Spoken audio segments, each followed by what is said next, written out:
appelé MCB vous protège vous et votre maison contre les accidents électriques. Ce disjoncteur vous évite deux situations. La première, le court-circuit, et la seconde, une situation de surcharge. Dans un scénario de court-circuit, le MCB se déclenche en moins de 3 millisecondes et isole les connexions internes. Voyons comment cet appareil intelligent détecte si rapidement et précisément des perturbations de courant. Un dispositif simple appelé fusible, doté d'un fil à bas point de fusion, était autrefois utilisé pour la protection des habitations.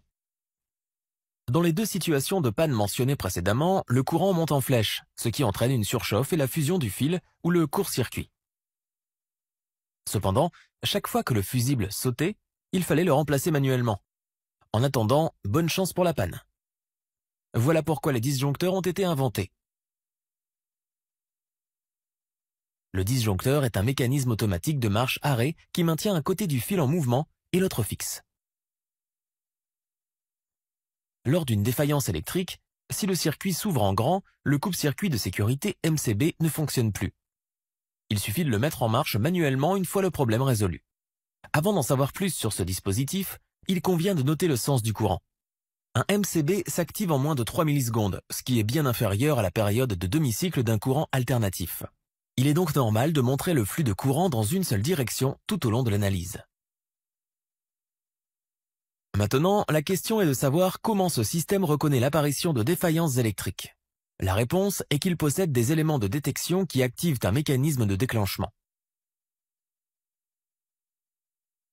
Voyons d'abord comment nous pouvons concevoir un mécanisme de déclenchement super rapide qui s'ouvre en grand. Un mécanisme astucieux permet de réaliser cela. Ce mécanisme est doté d'un levier auquel est relié un anneau rectangulaire, comme illustré. L'anneau rectangulaire est relié par deux ressorts et un levier central, comme illustré. Dans cette position, les deux ressorts sont à l'état neutre. Lorsque le levier se déplace vers le haut, le ressort inférieur se comprime et le ressort supérieur se détend. Les forces de ces deux ressorts sont finalement transférées au levier via l'anneau rectangulaire et cette force sera dirigée vers le haut. Comme vous pouvez le voir, le ressort rectangulaire est initialement décalé négativement par rapport au centre du levier. Le couple produit par la force agissant sur l'anneau rectangulaire se fera dans le sens des aiguilles d'une montre. Si on relâche le levier dans cette position, ce couple dans le sens des aiguilles d'une montre ramènera le levier à sa position initiale. Par contre, si vous poussez le levier plus loin vers le haut, remarquez-vous quelque chose de particulier en ce qui concerne la distance de décalage.